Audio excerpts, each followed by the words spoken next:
Good morning. So I'm going to tell you a brief story about how good it is when people share a vision, get along, and strive to make worthwhile things possible. Darren, I'm sure the feeling of that must be like chairing a business committee, or having a conversation with a senior leadership of Royal Mail. The same kind of thing. Aside from being an architect, I help the Bristol Diocese look after its buildings. And as Paul said, I also help the National Church write its action plan for getting to net zero by 2030. These two things tell me that heating churches is a problem. Indeed, that heating a church to a good level of comfort, affordably and with very low or zero carbon, is clearly impossible. The only method of heating a church that gets somewhere close would be some sort of radiant heating. Such a solution is quite a good theory. They're targeted, they're directional, so you only heat the space you need, not the entire mass and volume of the whole church. They're fairly instantaneous, so you only heat the space when you need to heat it without the long preheat time of conventional gas central heating systems. And they're electric, so that makes them really easy to decarbonise. The theory is good.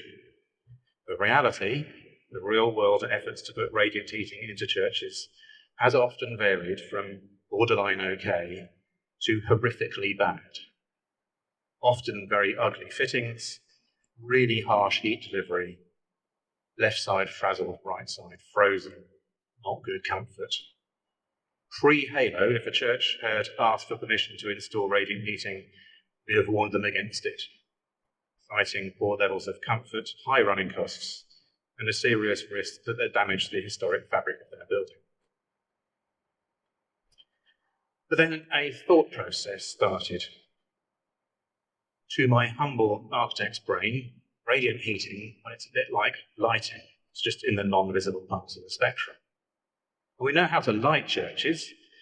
We make the fittings as elegant as possible. We put the source of the light above where we want it to go. And the one thing we don't do is use harsh directional spotlights everywhere. We use light emitters that give a soft, diffuse effect.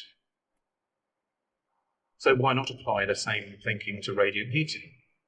Elegant fittings, placed above where the heat is needed, and state-of-the-art heat emitters that give a really gentle effect. Why not have radiant heating chandeliers? You could even put lights on them. Ingenious. Not entirely unique, but we found that no one was doing exactly quite this. Yes, you could buy some very beautiful chandeliers from France, but at 45,000 euros each, plus old school technology, it wasn't quite the answer. You could buy something a little cheaper in the UK, but still older technology, and to my eyes, some way off being elegant. So that's where Herschel came in. We met, we talked, we agreed, we all said, yes, we can do that. We joked that these heaters could be really cool. How, when it came to infrared heating, we seemed to be on the same wavelength. Prototypes were made, the concept was proven, Halo was born, and it worked brilliantly. We just had to deal with the prejudice left by other people's past attempts to put radiant into churches. Hence, we have the trial installation at St Matthew's in Kingsdown in Bristol, 4 Halo heaters installed just before the last heating season, which have been the sole heat source for worship throughout what turned out to be quite a difficult winter.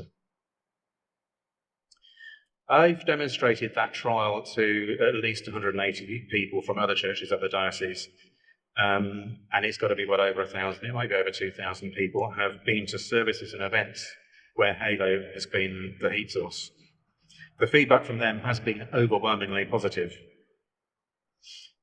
One of the more positive was a lady called Catherine Ross from the National Church, who very graciously offered to fund an independent evaluation of the trial. One of the consultants for that trial is here today, Matt Fulford. So chat to him, check in with him. I think it's fair to say that the conclusion is that Halo may very well be an excellent option for a great many churches. So personally, I want to thank Herschel for hearing an architect with half an idea to solve the church heating problem and making that a reality. And I talk of churches, and we could also talk about the heating problems of other buildings, other historic buildings, schools and swimming pools and theatres and shops and houses of parliament and the rest.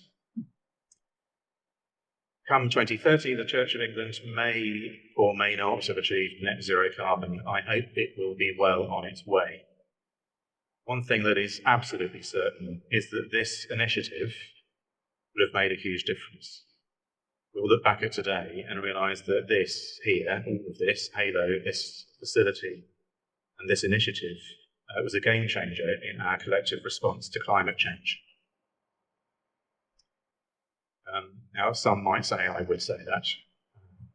Some might even say they've had enough of so-called experts with their compelling evidence and data.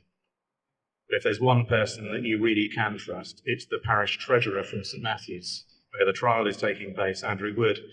He is here. You can have a chat to him afterwards.